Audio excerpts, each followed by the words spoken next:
Tanzanie. Ouverture de l'Africa Energy Summit.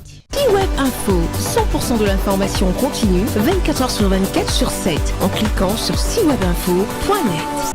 À l'ouverture officielle du sommet africain de l'énergie à Dar es Salaam, le 28 janvier 2025, les dirigeants africains ainsi que leurs représentants et chefs de gouvernement ont été honorés dans une atmosphère empreinte des teintes de la culture tanzanienne. Les chefs d'État et de gouvernement de presque tous les pays de l'Afrique ont répondu présents à l'appel de la Tanzanie. Tous, ou du moins la majorité. Pour la circonstance, M. Robert Begré-Mambé, Premier ministre de la Côte d'Ivoire, représente le chef de l'État ivoirien, Son Excellence Alassane Ouattara. Son Excellence Mohamed Ould Cheikh Al Ghazouani, président de la Mauritanie, lance les activités de cette journée. Par la suite, la présidente de la République unie de la Tanzanie souhaite une chaleureuse bienvenue à ses hôtes. Le but du sommet est de connecter 300 millions d'Africains à l'électricité d'ici 2030 grâce à des solutions novatrices. Les chefs d'État africains présents et leurs représentants adoptent à l'unanimité les engagements du sommet Mission 300 Africa Energy. L'opportunité leur est donnée de communiquer à travers des panels et de partager leurs perspectives avec leurs homologues sur les dispositifs qu'ils prévoient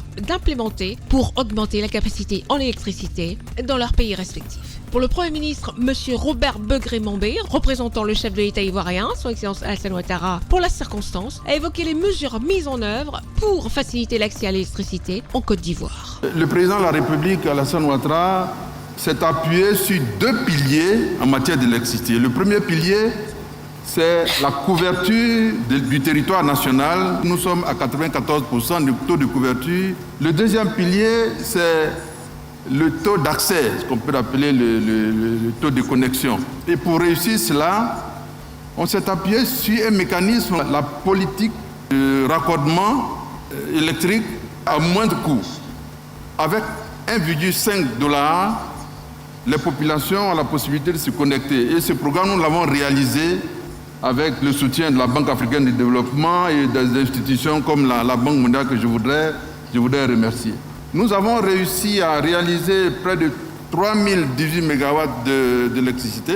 Pour produire cette électricité, nous sommes appuyés aussi sur 30% d'investissement de l'État et 70% d'investissement du privé. Nous avons plusieurs segments de potentialité. L'eau, le gaz, l'hydrocarbure, le soleil et bientôt l'éolienne. Et nous sommes en train de faire des recherches sur l'hydrogène.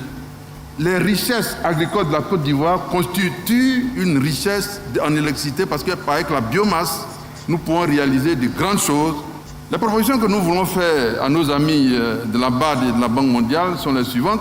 Il faut avoir des guichets avec des taux d'intérêt concessionnels et des durées de maturité assez longues parce que le domaine de l'électricité est très sévère en matière d'équilibre financier. Nous lançons des appels d'offres à partir du mois prochain pour réaliser au moins 200 MW de connexion en électricité et avoir des prix les meilleurs pour que nous ayons des compétitions structurées et bien agencées.